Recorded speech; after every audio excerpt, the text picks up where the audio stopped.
ಗಾಂಜಾ ಸೇರ್ತಾನಂತ ಹೋಗ್ಕೋತಾರ. ಗಾಂಜಾ ಸೇರಿದ ಮಕ್ಕಳ ಒಳಗಿನ ಗುಂಡು ಸುಡಬೇಕ್ರು, ಒಳಗಿನ ಗುಂಡು ಸುಡಬೇಕು. ಮತ್ತ ಗುರುತಿ ಹೊಡೆದ್ರ ಬೆಳ್ಳನ ಬೆಳಕಾಗಬೇಕು.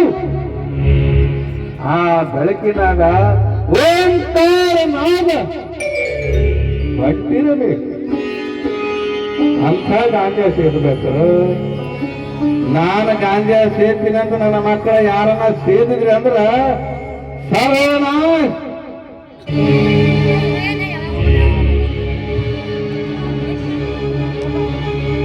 ಅಪ್ಪೋರೆ, ಆ ವಲಿ ಅಲ್ಲಾನ ಅವತಾರ ನೀವು. ನಮ್ಮ ಮನದ ವಾಸನೆಯನ್ನು ತೊಳೆದ ಫಕೀರನ ನೀನು ಯಪ್ಪ. ಇಂದಿನಿಂದ ನಾವು ನಿಮ್ಮಲ್ಲಿ ಭೇದ ಮಾಡೋದಿಲ್ಲ. ಒಂದು ಸಲ ನಮ್ಮ ದೇಶಮುಖ್ ಸಾಹೇಬರು ನಾವು ನಿಮ್ಮಲ್ಲಿ ಭೇದ ಮಾಡಿದ್ದಕ್ಕೆ ತುಂಬಾ ಪಶ್ಚಾತ್ತಾಪ ಪಟ್ಟಿದ್ದೇವೆ.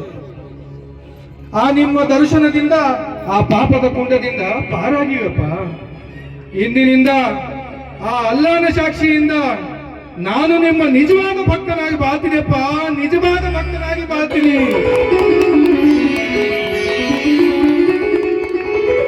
ನೀನೇ ಯಾಕೋ ಯಾರಾದರೂ ಆಗಬಹುದು, ಆದ್ರ ಒಂದು ನಿಯಮ,